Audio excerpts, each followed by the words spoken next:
Hello everyone, स्वागत है आपका मैथ्स लर्निंग चैनल में।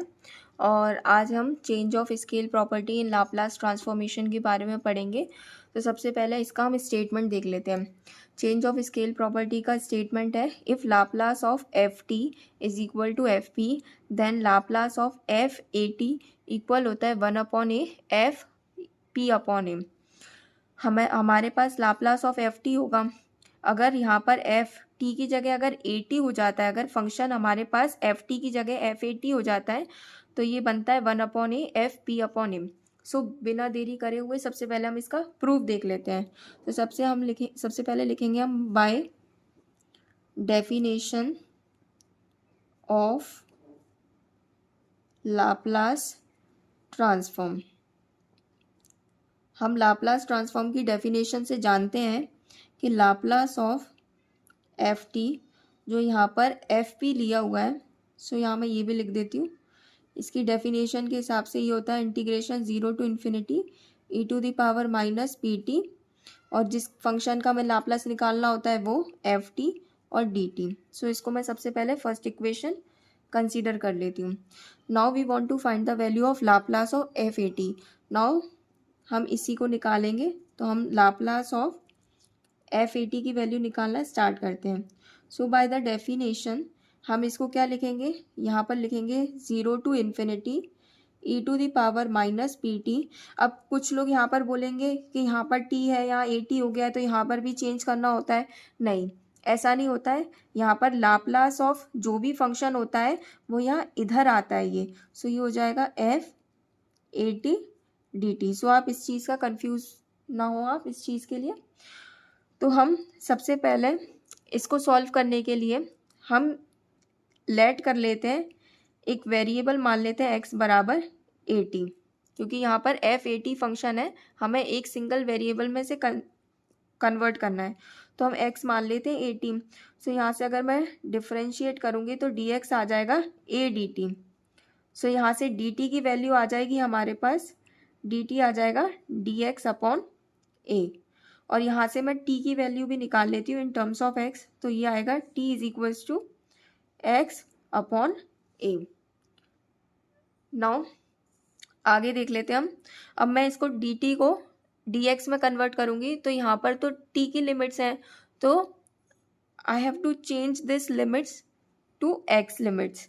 सो मैं देखूँगी when t is equals to 0, lower limit के लिए देख लेते हैं, when t is equals to 0 then यहाँ पर t की वैल्यू जब 0 होगी तब x की वैल्यू a इंटू 0 0 हो जाएगी, तो x इज इक्वल्स टू 0।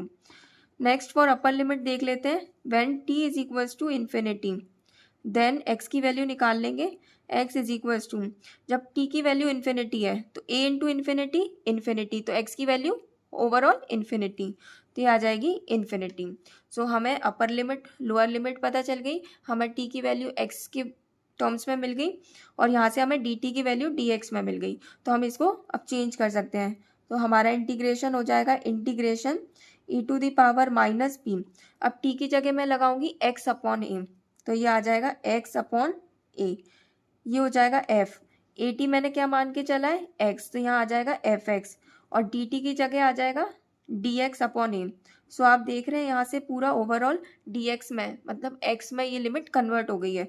बस मैं लिमिट और लगा दूंगी for t is equals to 0 x is equals to 0, for t is equals to infinity x is equals to infinity. तो हमारी लिमिट में कोई चेंज नहीं आया है। इसको मैं फर्दर सॉल्व कर लूँगी, तो यहाँ मैं देख रही हूँ कि ये dx पे है, तो मैं इस a कांस्टेंट ऐसे मैं बाहर निकाल सकती हूँ। तो ये ऐसा लिख सकती हूँ मैं 1/a integration 0 to infinity E to the power, इसको मैं ऐसा लिख सकती हूँ माइनस का p upon a x f x और dx। अब नाउ इसको ये x वेरिएबल में, सो मैं इसको t वेरिएबल में भी लिख सकती हूँ by the definition of by the property of definite integral. तो ये हो जाएगा 0 to infinity E to the power minus P upon A, इसको मैं t और एफ टी और डी टी। तो मैं इसके आगे भी लिख देती हूँ कि ये कैसे आया है, by the property of definite integral which we have learn in class 12th, आप लोग जानते होंगे। सो मैं इसको आगे फर्दर सॉल्व करूँगी तो ये आ जाएगा 1/a। अब आप लोग इसका फॉर्मूला जानते हो। सो यहाँ पर हमारे पास आ गया 1/a। मैं फर्दर सॉल्व करूँगी तो ये चीज़ है क्या, ये एक्चुअली में आप अगर इसको कंपेयर करोगे तो आप देख रहे हो कि जब एफ पी होता है तो यहाँ होता है integration 0 to infinity e⁻ P T F T D T. जब यहाँ पर p होता है तब ये एफ पी वैल्यू होती है। यहाँ हम देख रहे हैं ये सेम एज इट इज़ ही है, बट यहाँ p की जगह p/a है, तो मैं इसको एफ पी अपॉन ए लेके चलूँगी तो मेरे पास आ जाएगा 1/a F P upon a. But मैं LHS में लेके चल रही थी Laplace of F A t, hence मैं प्रूफ करना चाह रही थी, वो मेरे पास आ गया है कि Laplace of F A T equal आ जाएगा 1/a F P upon A. So this is our change of scale property for Laplace transformation. अब नाउ हम एक क्वेश्चन देखेंगे इसके ऊपर। नाउ अब हम एक क्वेश्चन से समझेंगे कि कैसे चेंज ऑफ स्केल प्रॉपर्टी का क्वेश्चन आता है और कैसे उसे सॉल्व किया जाता है। तब MSc के पेपर में ये क्वेश्चन आएगा तो ये इस तरीके से पूछा जाएगा कि apply change of scale property लगा के to obtain the Laplace transform of sine hyperbolic AT, या मैं a की जगह मैं 3 ले लेती हूँ, sin hyperbolic 3t. So basically we want to find the value of sin hyperbolic 3t with the help of change of scale property. So हम इसको स्टार्ट करते हैं। हम जानते हैं हमें sin hyperbolic 3t की वैल्यू निकालनी है, तो सबसे पहले हम ft ले लेते हैं। इसका सॉल्यूशन देख रहे हैं। सबसे पहले ft sin hyperbolic t ले लेते हैं, 3 अभी बाद में लेंगे हम, तो सबसे पहले ft ले लेते हैं ओनली sin hyperbolic t। अब हम दोनों तरफ लाप्लास ले लेंगे, taking Laplace on both sides. So we get Laplace of F T, जो कि बनेगा हमारे पास Laplace of sine hyperbolic T. और हम जानते हैं इसका फॉर्मूला होता है, मैं यहाँ लिख भी देती हूँ, साइन हाइपरबोलिक ए टी का फॉर्मूला होता है a अपॉन p square minus a square. So according to this formula हमारी ये वैल्यू आ जाएगी, यहाँ पर a की वैल्यू 1 है तो ये आ जाएगी हमारी पास 1 upon p square minus 1 square. So ये आ जाएगी हमारे पास 1 upon p square minus 1। So इसको मैं एफ पी मान लेती हूँ थोड़ी देर के लिए। Now bye change of scale property, मैं यहाँ पर चेंज ऑफ स्केल प्रॉपर्टी लिखूंगी। MSc में आएगा तो आपको ऐसे ही लिखना पड़ेगा। So by change of scale property we know that, हम जानते हैं if Laplace of F t equal होता है f p, then Laplace of F A T equal आता है, मेरे संग बोले हम 1 upon a f P upon A.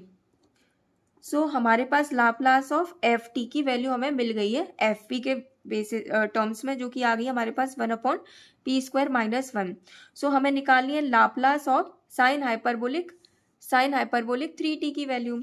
So Laplace of F, अगर a की जगह यहाँ 3t हो जाए तो इसकी वैल्यू बनेगी हमारे पास 1 अपॉन a, जो कि हो जाएगा 3 एफ पी अपॉन 3। नाउ हमें जिसकी वैल्यू निकाली हम उसकी निकालेंगे। नाउ लाप्लास ऑफ हमें निकालनी है साइन हाइपरबोलिक 3t, तो हम लिख लेंगे साइन हाइपरबोलिक 3t, इसकी वैल्यू निकालनी है तो ये आ जाएगा हमारे पास 1 अपॉन 3। अब ये एफ पी अपॉन 3 की वैल्यू हमारे पास कहाँ से आएगी, वो आएगी हमारे पास एफ पी से। हमारे पास एफ पी की वैल्यू है 1 अपॉन पी स्क्वायर माइनस 1। सो एफ पी अपॉन 3 की वैल्यू हमारे पास 1 अपॉन, यहाँ पर जो p लिखा है उसकी जगह अगर हम p अपॉन 3 रख देंगे तो हमारे पास वैल्यू आ जाएगी। सो एफ पी अपॉन 3 हमारे पास आ जाएगा 1 अपॉन p की जगह यहाँ रखेंगे हम p अपॉन 3 का होल स्क्वायर माइनस 1। तो ये हम इसे फर्दर सॉल्व करेंगे तो ये आएगा 1 अपॉन 3 ये आ जाएगा 1/, मैं स्क्वायर खोल लेती हूँ, तो p² अपॉन 3² जो कि 9 होगा और -1। अब मैं इसका एलसीएम लूँगी तो ये आएगा 1/3 इंटू ये 9 ऊपर आ जाएगा और ये हो जाएगा p² -9। आई होप आपको समझ में आया होगा, ये मैंने एलसीएम लिया है। सो यहाँ से मैं काट लेती हूँ, 3 1 = 3, 3 3 = 9, तो मेरे पास आ जाएगा 3/p² -9।